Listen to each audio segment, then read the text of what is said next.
Hello guys, कैसे हैं आप लोग। उम्मीद है आप लोग फिट होंगे, ज़बरदस्त होंगे, मज़े में होंगे, बढ़िया होंगे और और बढ़िया तरीके से हमारे रिएक्शंस को एंजॉय कर मेरा रहे नाम है होंगे तलहा। इसमें तो मोहसिन गाइस, गाइस रमन सागर श्री कृष्णा एपिसोड नंबर 113 का पार्ट नंबर 3 लेकर आ चुके हैं जो गाइस। गाइस लास्ट पार्ट था वो बहुत बहुत ही ज़्यादा हो चुका था शॉकिंग।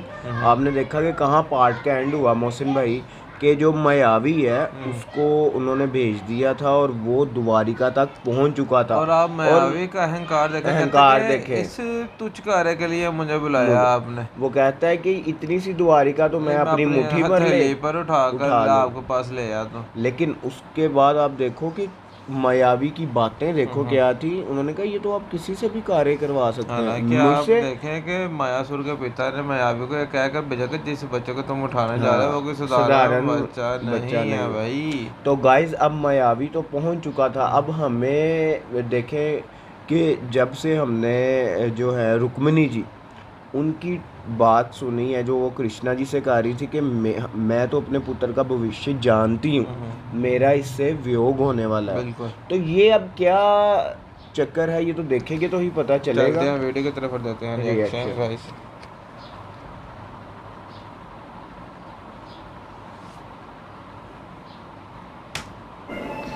आप तो जानते ही हैं कि शमरासुर का वध करने के लिए ही प्रद्युम्न ने जन्म लिया है।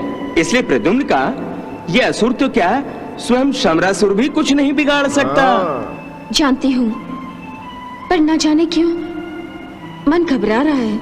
निश्चिंत रहो देवी, निश्चिंत यहाँ ये रहो। कुछ और कह जिस रहे घर हैं। में स्वयं श्री कृष्ण, बलराम, अर्जुन जैसे महावीर हो, वहां ये दानव अपनी मृत्यु देखने के अतिरिक्त और कुछ भी नहीं कर सकता। ये ईश्वर बात। करे आपका कथन सत्य हो।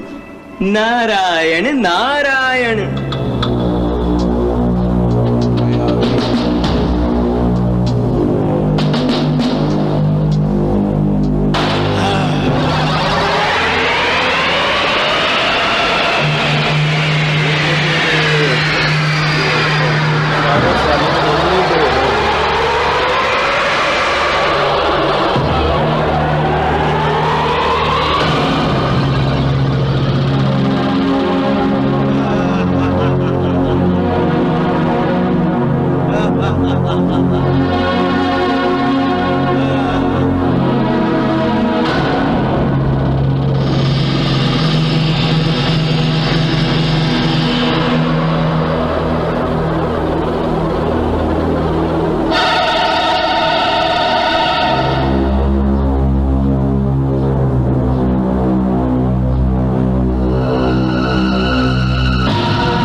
सुनिए,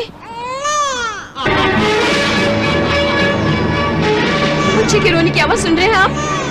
अरे हाँ, अपना प्रद्युम्न होगा। भूख लगी होगी, दूध मांग रहा होगा रुक्मिणी भाभी से। नहीं, ये आवाज रुक्मिणी भाभी के कक्ष से नहीं आ रही है।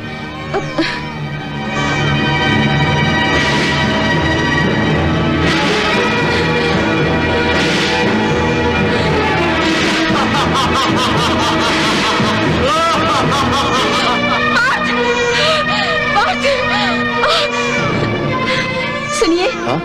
कोई राक्षस प्रद्युम्न को लेकर आकाश में उड़ा जा रहा है। क्या कह रही हो सुभद्रा?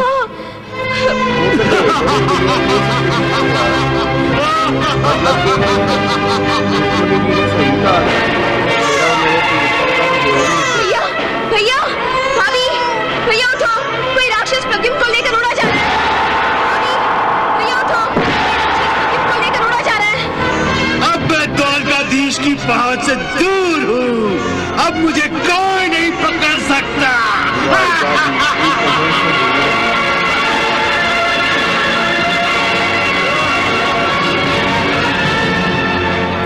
रुक जाओ केशव, ये छोटा सा काम मुझे करने दो केशव।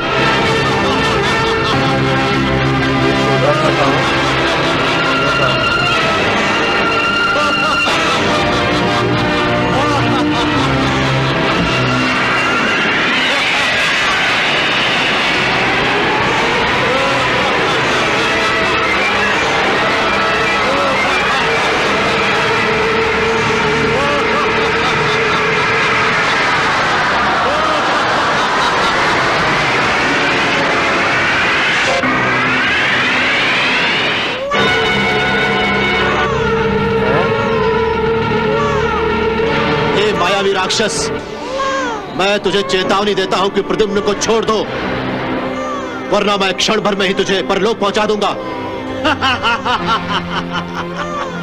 अरे तू क्या मुझे परलोक पहुंचाएगा? ये ले।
देखा कैसे प्रद्युम्न को पीछे पीछे पड़े, मजा आ गया इस सीन का। लेकिन अब प्रद्युम्न को भैया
मेरा बच्चा,